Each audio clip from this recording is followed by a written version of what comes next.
It is, y'all. It's good. Speak About Podcast live every Saturday, 6 p.m. Eastern Standard Time. It's your boy Mike Sears, as always, my right hand, who I cracked by the Wizard of Northern Ireland. Yo, what's up, everyone? Yeah, and today we doing DJ Muggs, The Soul Assassins, Chapter 1, released on March 4th, 1997. So it already celebrated its 25 years, man. To me, this is in my top three probably producer collaboration albums. I don't know where it would rank. I was talking to Doobie today, might be my second after Soul Survivor from Pete, but it's Yeah. up there. It's very up there. Um, we all know how we got in the fucking mug. Cypress Hill, we ain't gonna really say that, but I will talk about when I first known of this album. I was 12 years old. MTV used to run this shit called 120 Minutes. Yep. I don't know if you're familiar with that. It was Smashing Pumpkins, the melancholy era. They were showing it, and after that, my granddad would like hog the TV all fucking day. Unfortunately, so when he would go to, because I didn't have cable in my room, but in the main room, like the living room, when he fell asleep, I would just watch him TV all night. And they showed the Puppet Master video, bruh, Oh yeah. and I was just floored. It reminded me of a Marilyn Manson video, bro. That shit is hard. He got Dre in like the Pope suit with the dark face paint, mugs like that Gold Devil shit. They're doing fucking arm wrestling. That shit is hard. And shortly after that, my uncle had the album, and then I got my cassette of it. Just amazing. That's my first, inklings of the Soul Assassins Chapter 1 from DJ Muggs. When it's coming to your life, Russ? Yeah, I didn't really know about this album at the time.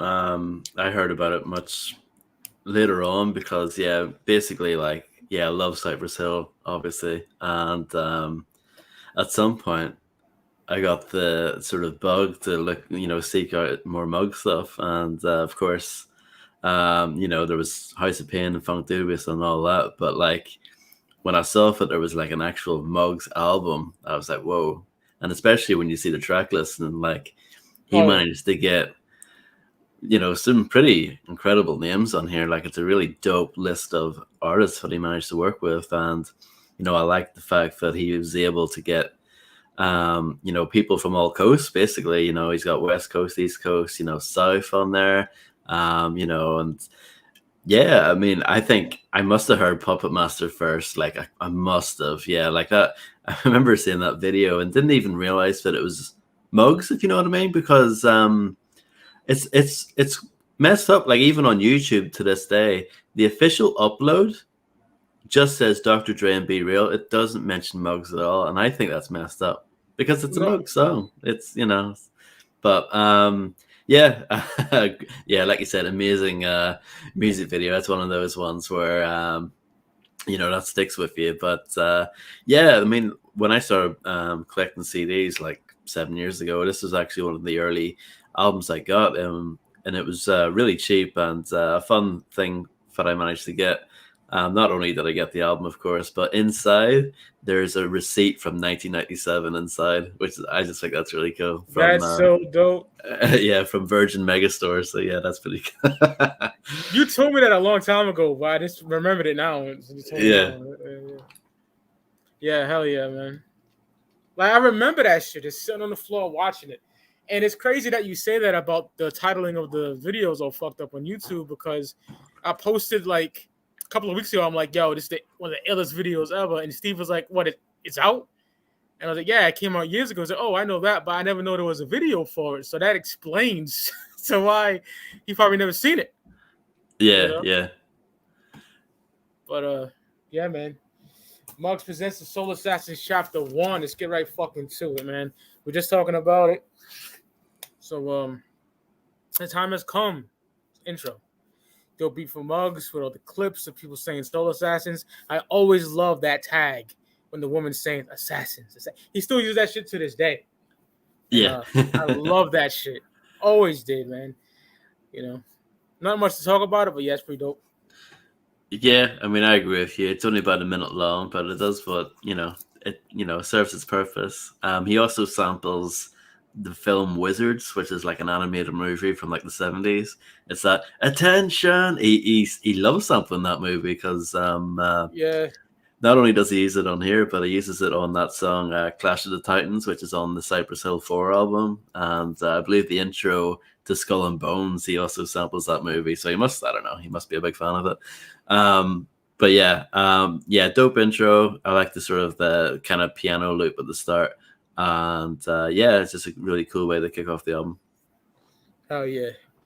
Then we get to the first official track we were just talking about, Puppet Master, Dr. Dre and Be Real. Love the creepy intro in the beginning. When the beat drops, it knocks. It's just a head nodder. Fucking love that. Dre kills that. Except no imitations. Dre losing his stack is a slim chances of Michael Jackson getting his black fans back. That's so hard because you don't love Michael Jackson. He was really, pleasing to the white crowd back then, man. He bleached his fucking skin. I know he had vitiligo and shit, but I don't want to get too deep into that because his fan base is crazy. But Sure. yeah, dog, fire, so hard. B-Roy has my favorite verse though, man. It's one of those dope ass verses.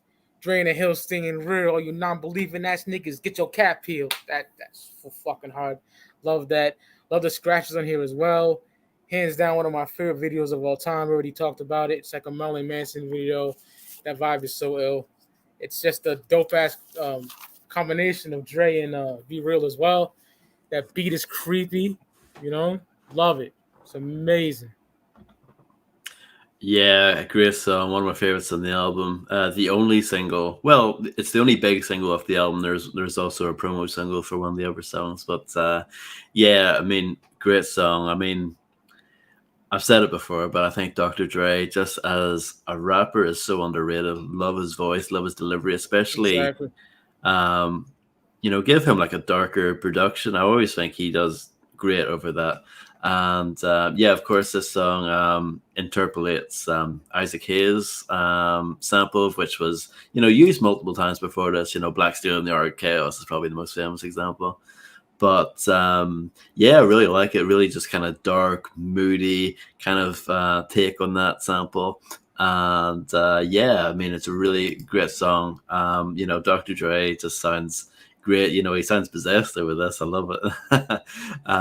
Yeah, my reputation's like a Tech Nine. Knock out the best in a circle, 3 minutes rec time. Like, yeah, just he sounds great on that. And Be Real. He's so underrated. We've always said that on here. Yeah, all you non-believing that niggas get your caps peeled. Like I love Love that shit. his delivery is so ill. Like one of the most like original voices in hip hop for sure. And Yeah. yeah, it's a great collab. Of course, they kind of work together, Dre and Be Real. They sort of work together, on the Aftermath compilation, the group therapy song, Yep. because Be Real was on that. But yeah, I mean, it's a great song, and like you said, awesome video. You said Marilyn Manson reminded me of Closer by Nine Inch Nails. Kind of gives me that kind of vibe.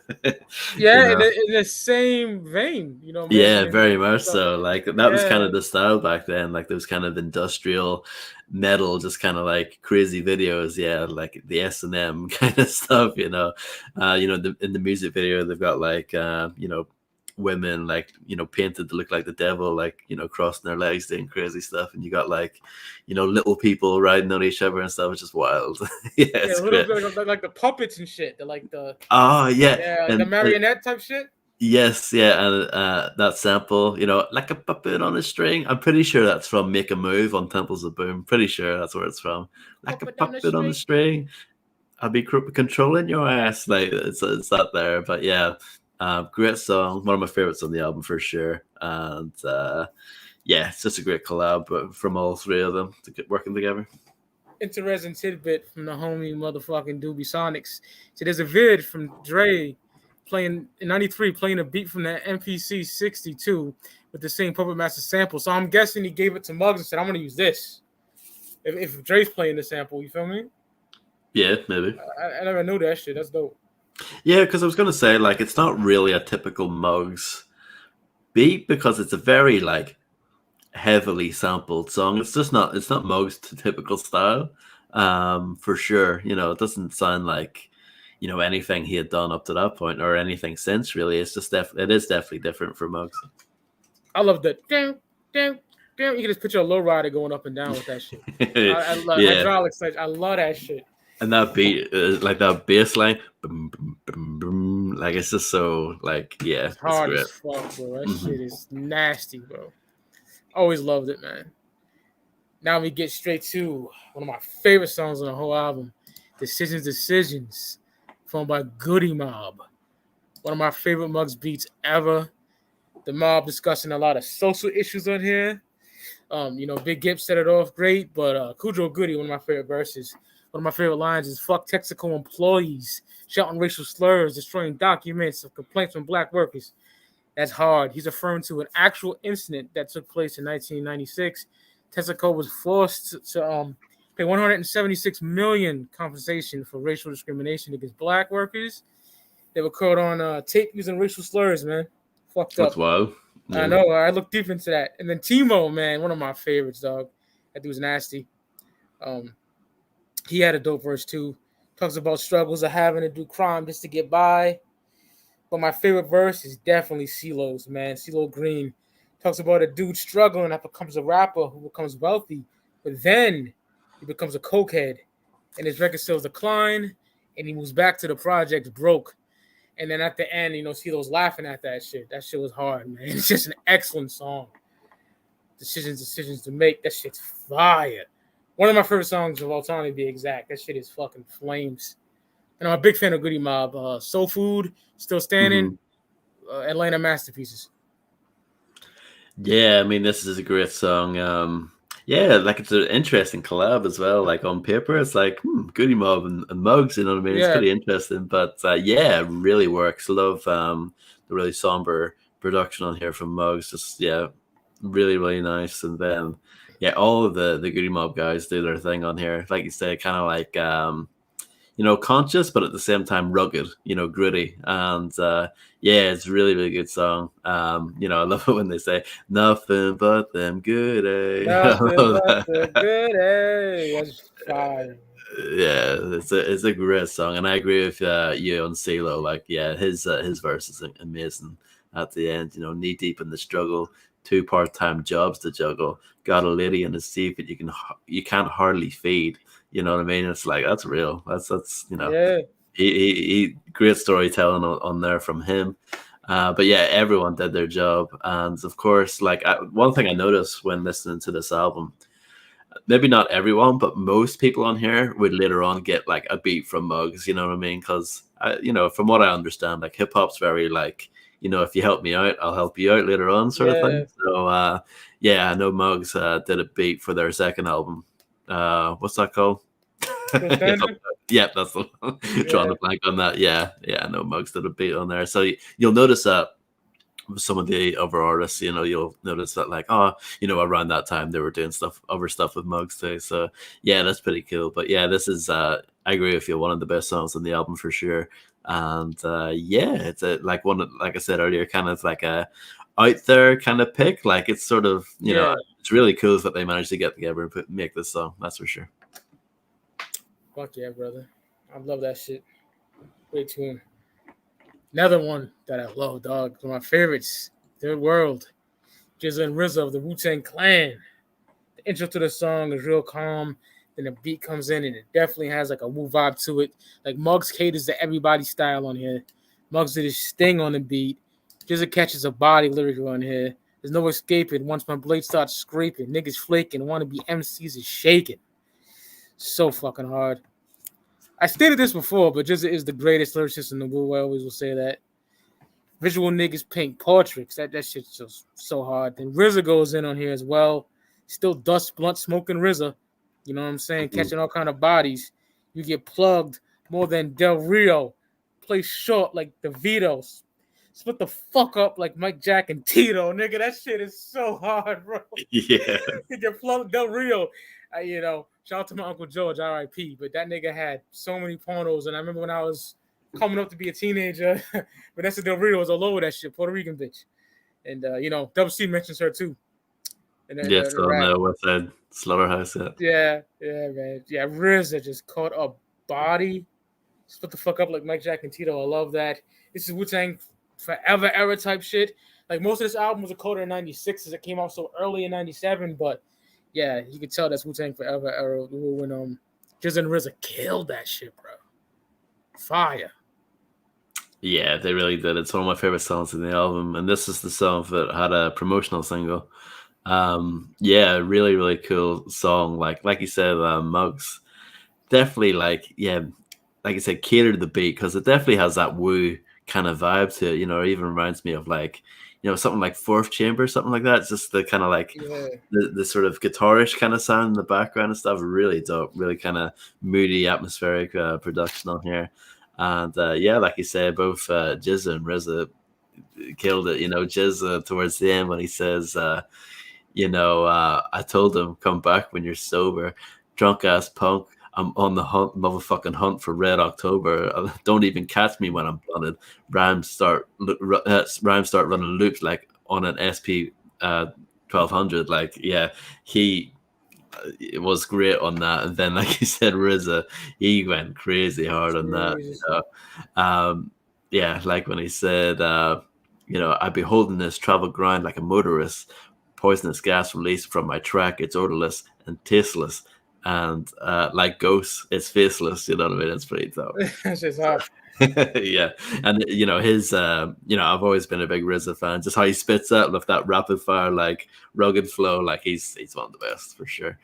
And yeah, I think it's a great song, one of my favorites on the album. And yeah, I love having some woo flavor on this for sure. Fuck yeah, because Killer Hill niggas is amazing. Yes, yeah, of course that was produced by RZA, so yeah, pretty cool to have like Mo's producing the beat with RZA on it. Yeah, it's dope. And that would lead into, years later in '05, that fucking Grandmasters, bro.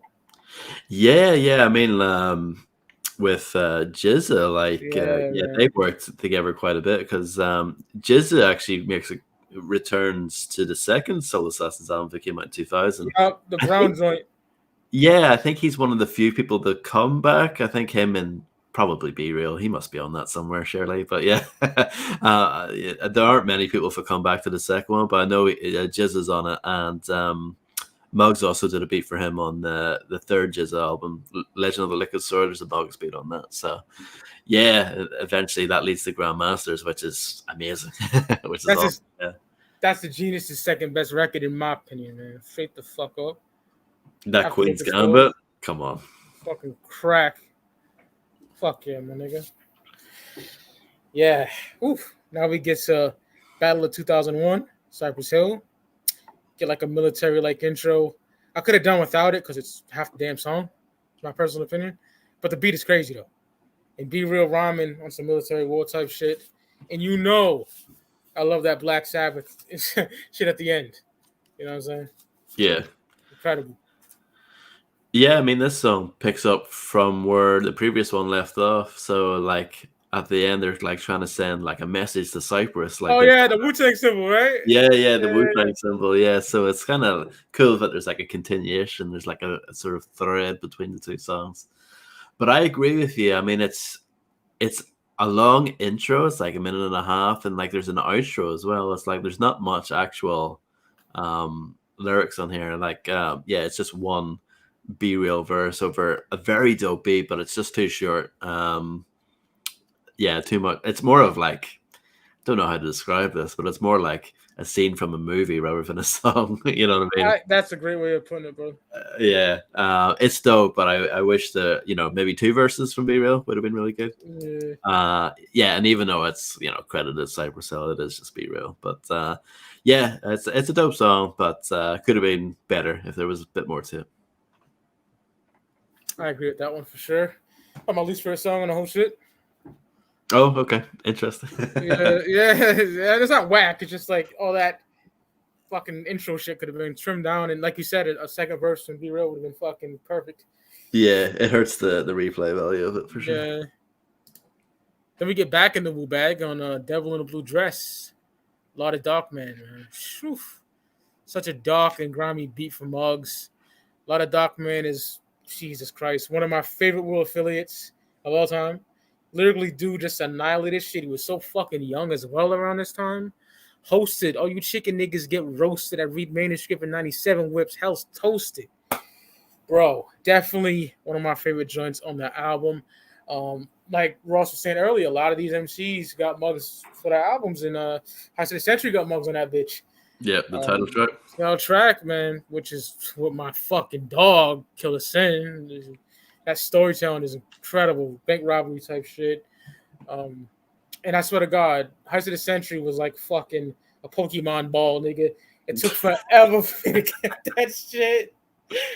I got that when I met Ross. That's how long it took me. Funny little story. Like I got Judgment Day the day I got that, and I seen the video for Spring Water on Rap City at my mom's house, and Uncle grabbed it. Yo, it's here, and I was like, nah, I'll get it next time. I got something else. I can't even remember what it was. Video game, maybe something on PS1 or something.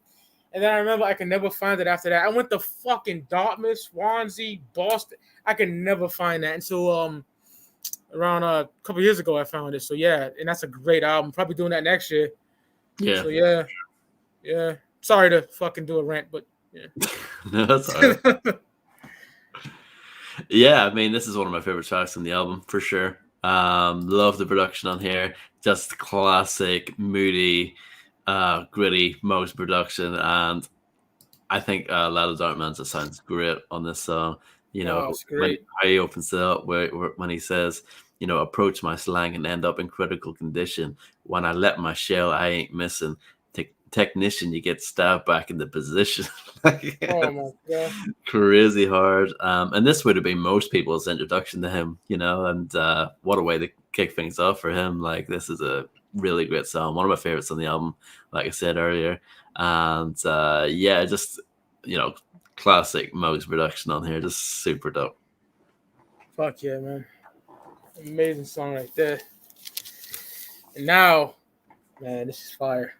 We get heavyweights. MC8. Muggs is one of the greatest producers ever. He always makes sure that his production caters to the MC, like I said earlier, and his beat goes hand in hand with MC8. MC8 just spits that shit on him, man. Raw shit. I would love a whole 8 album produced by Muggs. Yo, even now, that'd be fucking fire. Oh, it'd be amazing now, yeah. Wouldn't it? Hell yeah. Also love the chorus in here as well. So dope. What is it? Is it still standing? That Mug? What's the name of that album? Last Man Standing. Last Man Standing. I'm thinking of Goody Mob. Yeah, it's like the bluish cover. With There's a Mug song on there. That's go ahead, Ross. My bad. No, just him standing next to the building. That one. Yeah. Oh, that's the. Yeah, I'm thinking the other one. Yeah, I'm thinking of the other album. But I'm not familiar with those albums, man. I dug deep into them and they're fucking blazing. I need to get them on a copy. But that Mug song on that album is crazy. But, oh, he has like 4 Mug songs on that album. Yeah. Yeah, they're all good. Yeah, heavyweights, fire, bro. Straight up. Yeah, this is a dope song. Yeah, I always like the MC it, and he sounds great over this beat. Like, you know, I like the piano loop, and there's just really dope synths in this song. It sounds kind of lavish, this song, compared to some of the other ones. A little bit more polished, but yeah, it's just a really dope song. It definitely still has that darkness to it. And yeah, I mean, MC it, he's just one of those guys. I love his voice, love his delivery. He's one of those guys who, you know, he's always, you know, good to listen to. You know, he never brings any whack shit, and you know, this song is no exception to that. And yeah, it's just dope. You know, he's just one of my favorite like West Coast MCs, especially when he does that, you know, gangster shit, which is pretty much all he does. You know, yeah, great song, and yeah, and yeah, of course they worked together on Last Man Standing, and MC8 would be on the next Cypress Hill album as well, on that Prelude to Come Up. So oh my God. Nigga, you know how I feel about that. Yeah, and he was also on that Throw Your Hands in the Air with Redman and Eric Sermon. That shit is fire. So MC8 and Muggs and like the whole Soul Assassins family, like he's entrenched in that as far as I'm concerned, you know. Fuck yeah. Incredible. Yeah. That song. Then track 8, Move Ahead. Man, I love this shit. KRS-One. We get an intro with like media talking about the East Coast West Coast controversy, which was fucking plaguing hip hop back then. And KRS-One just talks about moving ahead from the East Coast West Coast beef, man, which I agree with. We lost two of the greatest behind that bullshit. Yeah, I and love that Big wasn't even dead yet when this came out. no, yeah, he died like a couple of days after, bro. Yeah, it's crazy. Yeah, it's fucked up. I'm not a player hater because I hate no one. When you start destroying hip hop, you gotta go, son. I love that shit. Just Yeah. straight up, the teacher telling you. I love what KRS once said, I'm not understanding what's all the fuss. Hip hop belongs to all of us. I just love that shit. Any region. And that's so beautiful for him to say, like, because he was representing, South Bronx, we created this shit. It's like, Yeah, nah, like, it's all of ours, we need to move ahead. Hmm. all of us. Any region, any nationality. That's why I take it. It's so fucking dope, man. And we definitely needed this song, man, around this time. They don't call KRS-One the teacher for no reason. He was trying to educate heads on that the beef is just bullshit, basically. You know what I'm Yeah. saying? And as a 36-year-old man, I realized that, like, back in the day, I would go around the PJs and some niggas would hate on Pac, man, on the real. Like, most of them didn't, but you get those one or two or three that was talking shit. Like, nigga, we're not from New York, we're from the East Coast. Only 4 hours away, but still. But that song was needed, and I love it. It's dope as fuck. And on I Got Next, Muggs produces one of the best tracks on that record. So It's the best song on that record, I think. Can't Stop, Won't Stop. Yeah. probably my number two. Yeah. What's your number one? I ain't gonna lie, it's the cliche. Step into the world, bro. It's great. Yeah. It means a lot to me. Yeah. I mean, it's a great song. I completely agree with you. I like when he said as well, but I get annoyed because these rappers have no brain. These hardcore rappers crack me up like cocaine. It's dope. I like that. KRS-One, he's one of my favorites in terms of like delivery. He just sounds so like animated, but at the same time very passionate and sincere about what he's saying. And of course, with this song, he's talking about very serious subject matter, and like I said, needed definitely for that time. And it was killing the hip hop game. It was never the same after this. Definitely, Bad Boy took over and brought in the shiny suits and all that, and definitely, hip hop definitely lost some of its edge because of the West Coast East Coast thing. And definitely a very dope song. And like, of course, again, Muggs in the production. Great stuff, you know what I mean? Just again, eerie, dark stuff. Muggs. He's very consistent. The production on this album is consistently great all the way through. I agree. Hell yeah. Oof. Next, It Can Happen to You. Mobb Deep, my favorite duo of all fucking time. Absolutely love this beat. So grimy. Havoc sets it off lovely. Just that usual gully MOBB talk. I would have loved the Mobb Deep album with fucking Muggs too, man. That shit would have been nasty. Yeah, because I was going to say, did Muggs ever appear on an actual Mobb Deep album as a producer? To my recollection, no. I don't think so. Yeah, because I know obviously we got a lot of Alchemist who was like Muggs, protege back in the day, but like. Yeah, it's kind of crazy. Like, there was never like a Muggs beat on like Murder Music or Infamy or anything. It's kind of strange. That would have been nasty. Yeah. Yeah, man, just fucking dope. Be on your back like a newborn. Proud of you, just catching bodies. So simple, but just hard to the point, like threatening type shit. That dumb language, bro. Such a dope joint. Greatest duo of all time, like I said a couple of minutes ago, man. I fucking worship that track. Nasty. Yeah, I mean it's great. It's like an interesting thing of this song, the little intro at the start uses that same sample that RZA would go on to use for Love Jones on his debut album. I recognize that. Yeah. Great song. Havoc. He opens it up. Lovely. It's just a classic Mobb Deep kind of stuff. You know what I mean? Just gritty street rhymes over, dark production. It's just what they do, and they do it so well. And like you said, they don't like their individual lines. Like, they're not always like the most clever, but like especially Prodigy, like how he spits that, it's just like no one can spit it like him. Like that's just the way it is, and like yeah, it's a great song. It's just like how can you put it? It's just like classic Mobb Deep. That's how I would say it. You know, it's great, and I can't believe there weren't any more like many or any more, as far as I know, Muggs collaborations, at least on their albums. I just think that's bizarre. Yeah, insane, bro. Doobie said the mob met Uncle Al, when they were doing this song. So that's dope as fuck, man. Oh hell Yeah, yeah, that's dope. amazing. That's yeah, because obviously Alchemist did so much for them. You know, that's such a powerful you know, connection that they built together. So yeah, pretty cool stuff. Fuck yeah. Yeah, man. Like you said, Prodigy is so simple, but raw as fuck. Like, blood on my Tim, shit on my knife. Hell on earth, though. Then instead of, Yeah, then instead of 22 slug in your head, shove it all the way down to your leg.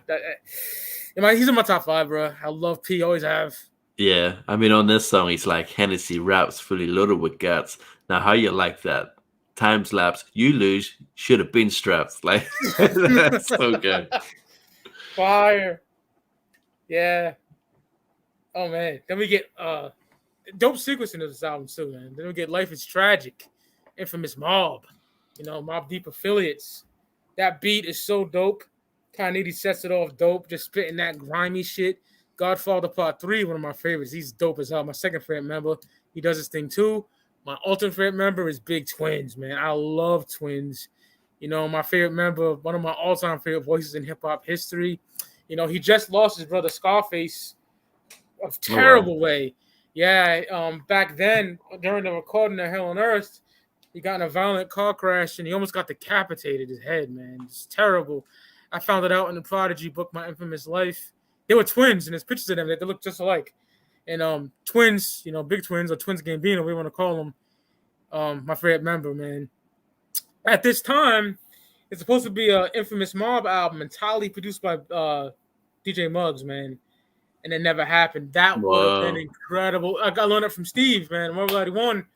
And he also said that some of it's done. So I would love if it's on ADATs or something for Muggs or the Infamous Mob to fucking upload that, because I love this fucking song. And that album special edition from 02, it's a fucking personal classic for me. Fucking love that album. And it has the Muggs beat on there, yeah. Yo, that shit is fire, bro. Yeah, I mean, I have to say, I'm not as familiar with them as you. I haven't. I need to check that album out for sure. I know it's God. I know it's like mad expensive. Unfortunately, one of those ones. But you know what's crazy, Ross? I can't remember how the fuck I got it. I can't remember. It was in the last couple. I didn't buy it. Some nigga gave it to me, I think. I can't remember though. That's great. Yeah, that's really good.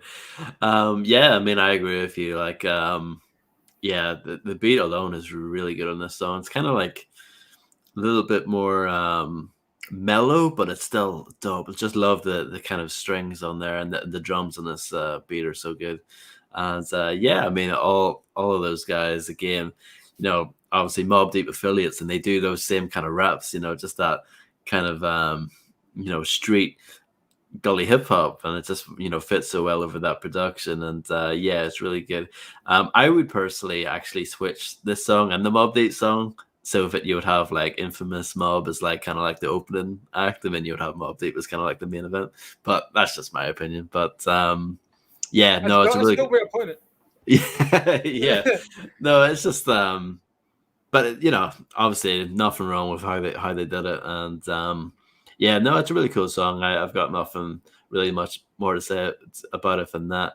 I like the line, I think it's towards the end of the song, where it said, curing your soul, taking control of the situation, situated at hand, we expand like Coke Land, foolproof plan like the gingerbread man, catch me if you can. Like it's pretty dope rhymes on there. But yeah, just that gritty, grimy street hip hop, and yeah, awesome beat from us. Oh yeah, man. And I wish that album came out, because that would have been crazy. Yeah, definitely. Speaking of albums, I wish it came out. No, I was gonna say. This is one of them. We're on the cover, Call of the Wild, man. Call of the Wild. I really wish Call of the Wild came out, man, with an album. That Baron Hicks dude is so fucking dope to me, man. He's talking about the happenings in New York throughout the song, short but sweet, but it's so fire. Baron Hicks is all over motherfucking 4, and I think he's in a 3 Saturday Air remix video, but he don't have. He's just talking and shit. It looks just like him. The dude with the dreads. I think that's him. Yeah, yeah. I'm not sure. I haven't seen that video Yeah. in a while. I know that Well, they were on the Bad Boy soundtrack. the first Bad Boys movie. Yeah, yeah. Yeah. It was that song, "Clouds of Smoke," that was on there. Yeah, I think my mother's boyfriend at the time, John, my little brother's dad, their dad, had the tape. I gotta go back to that. I forgot about that, but yeah, Call of the Wild is so fucking dope. Imagine an album, bro. Yeah, that's one of those ones. I've heard it. You know, it was made. It was supposed to come out, and yeah, I was looking up stuff on them earlier on, and apparently, it was even assigned a catalog number for Columbia Yeah. Rock House and everything. It's like it just didn't happen. It just didn't come out. Yeah. Did it leak? No, as far as I know, no. Oh, fuck off. If anyone obviously knows otherwise, let us know. But Oh as yeah, far as let I us know.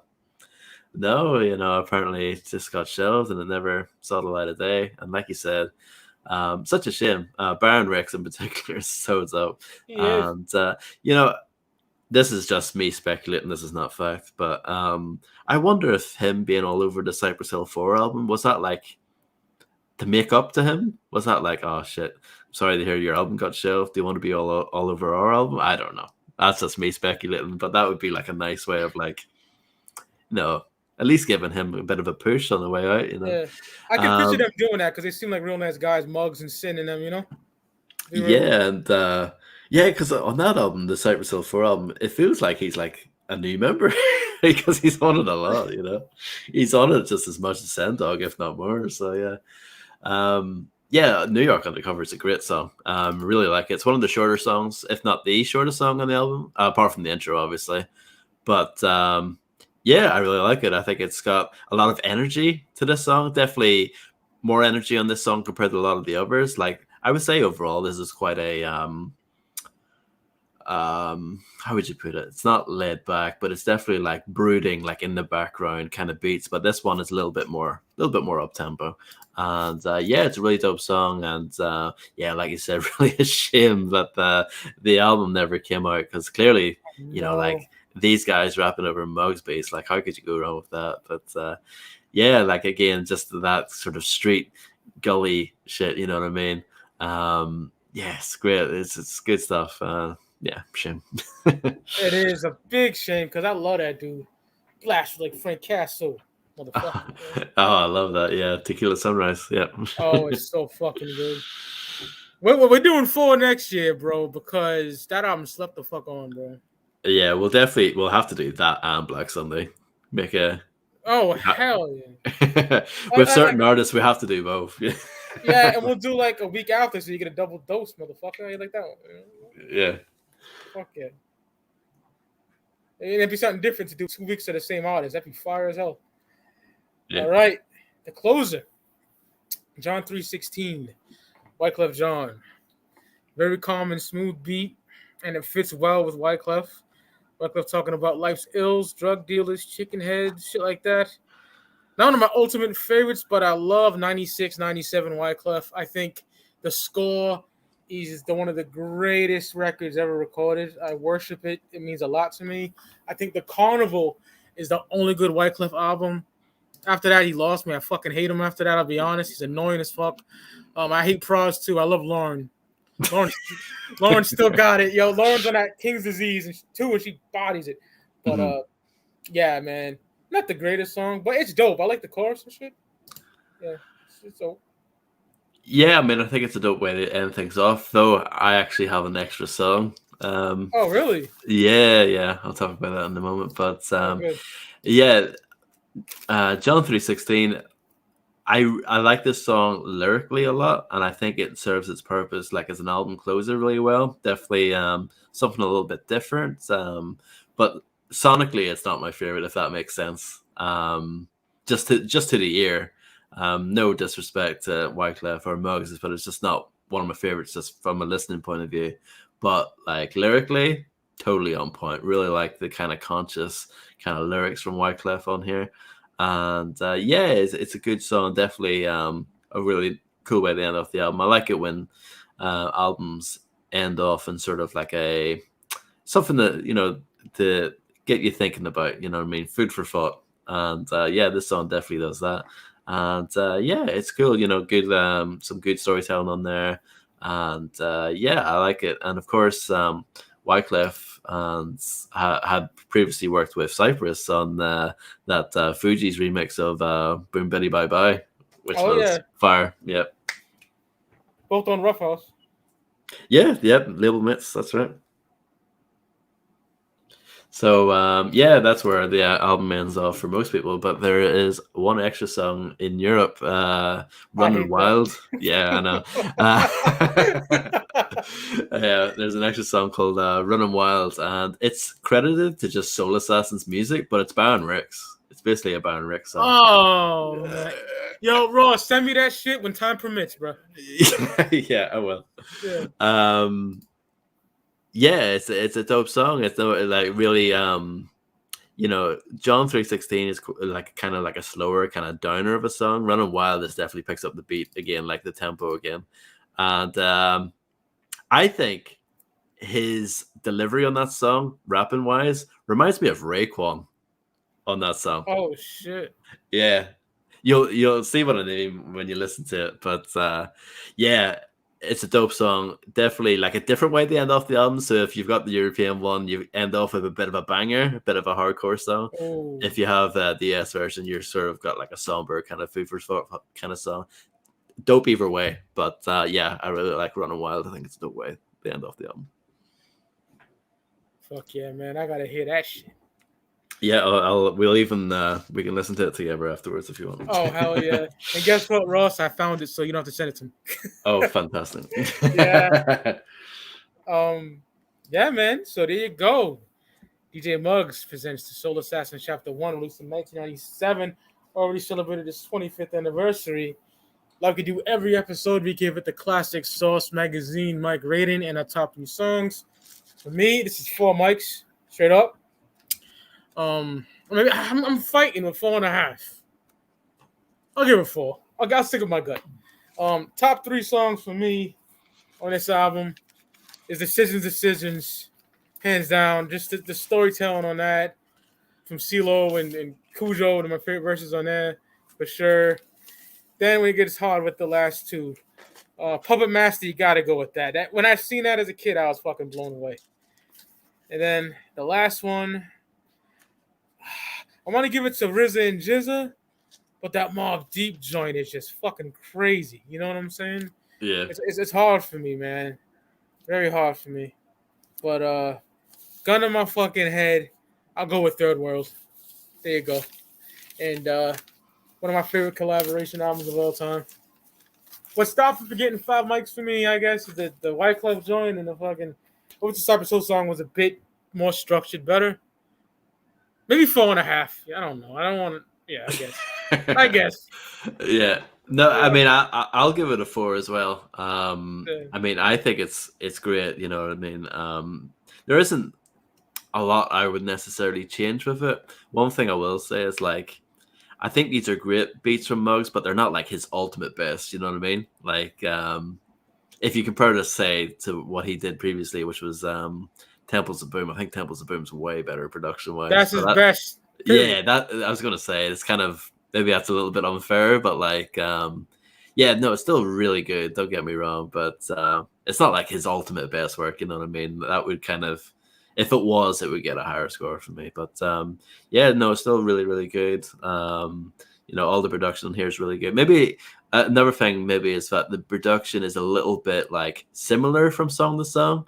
He definitely caters the beats to the artist, but like definitely, in my opinion, there's not like drastic changes in the music for the most part. It is kind of, it's very cohesive, it's very consistent, but maybe a little bit more variation here and there would have gone down nicely. But again, I'm not criticizing it too harshly because, you know, these beats are great, and yeah, I think all the artists really sound great on them and really cool.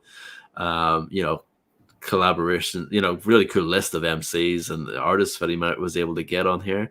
I always think about stuff like that. It's like, I'm sure it's a nightmare getting all the labels to like sign off on it and stuff. I'm sure that's not easy. And yeah, really, really cool. Great album. I would give it for my top 3 songs would be I'm gonna go with Devil in a Blue Dress. I love that song. That has to be in my top 3. And then I agree with you, Puppet Master and Third World. Those would be my 2 and 3. But like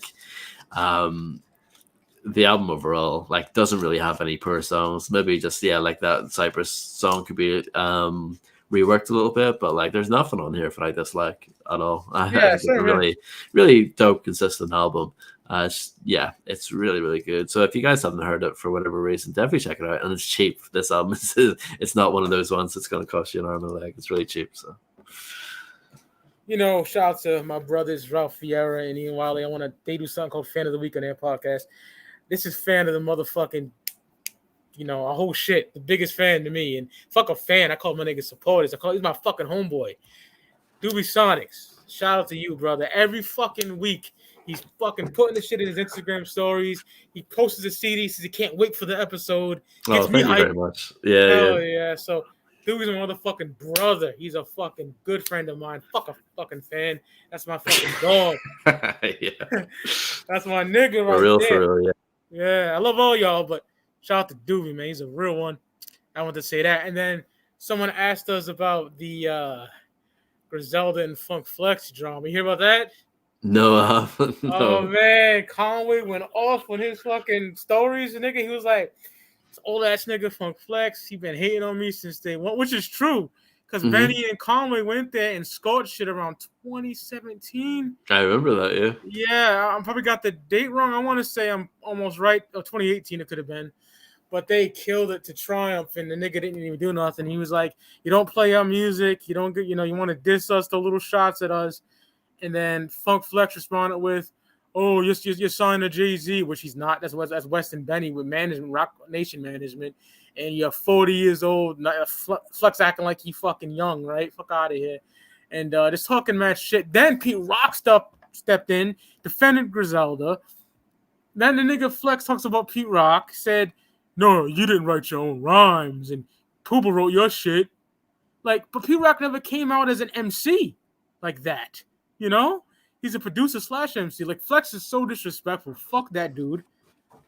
Talking shit about Pac. Yeah, I got no love for that nigga. Now you're gonna hate on the illest crew since Woo in my eyes, bro. Yeah, no. Fucking clown. Pete should have stayed out of it. No, that's a stupid statement. Shout out to Pete Rock, man. I don't give a fuck. Pete Rock's standing up for real hip hop, and he said that Pete Rock's work has been trash for years. I'm like, what the? Oh, that's fuck? not true at all. No. Right? Like, he knows that Conway and Pete is right, so he's hopping on other things. Oh, Pete Rock's a snitch. You're just saying a bunch of false bullshit. You know what I'm saying? I got no love for Funk Flex, and I will talk shit on this platform. Fuck that dude. Yes, did I enjoy the 50 minutes of Funk albums? I have them shits, of course. But is he a legend? Yeah, but he's an asshole too. So yeah. So Neil Boy 12, that's my response to that. Russ don't know about it, but I'm pretty sure Russ would say fuck him as well because he's mad disrespectful. Oh yeah, no, that's not nice. Yeah, just in Pac, bro, too. Like, yeah, fuck him. What up, Cody? My brother right there. Yeah, I gotta start watching Dragon Ball Z again, man. I ain't watched it for a year. I've been so busy doing other things. But yeah, I got the whole series. Picture Mentals 2 and 3 are fought. Yeah, I love all them shits. Yeah. Thank you. Yeah. That's what I think. Yeah, big time. Yeah, man. So that's my thoughts on that, bro. Like, how you gonna diss Pete Rock? Like, Retropolitan is trash. Flex ain't up. He ain't in the fucking bag of the dope shit. He's always focused on the whack shit, these young whack niggas. Yeah. Holding a grudge towards Pac after his death is, in reality, it shows how much of a bitch he is. Yep, facts, bro. Yeah, 25 years ago, too. Concept shutting that gave me chills, yo. Con was like, nigga, I got out that hospital bed. That's what I'm thankful for. I'm alive because, you got shot and all that. Look at my fucking face. He's like, only time you went to the hospital to get fucking liposuction, which Flex did.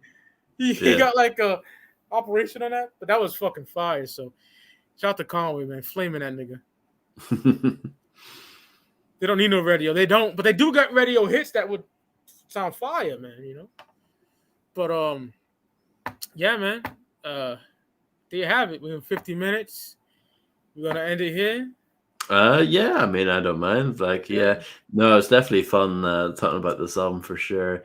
And yeah, I mean, it's quick thing worth mentioning as well. Like after Temples of Boom, like they weren't really getting along super well. Like as far as like Sendog had left like briefly and stuff like that. Like definitely tensions within Cyprus. Some rock shit, didn't he? Yeah, he did. It was called like SX10 or something like that. Yeah. And Moggs had his own thing, obviously, with the Soul Assassins we just reviewed, and then Be Real, he hooked up with Psycho Realm. So yeah, definitely interesting time for the Cyprus guys for sure. Psycho Realm coming this year too, man, for sure. Oh yeah, that Stone Garden, so good. Oh fuck, my favorite songs of all time. Big Duke, one of my favorite voices of all time. Yeah, it's so good. What songs would I consider radio friendly for Griselda? Fucking anything of Burden of Proof, Mr. T. Yeah.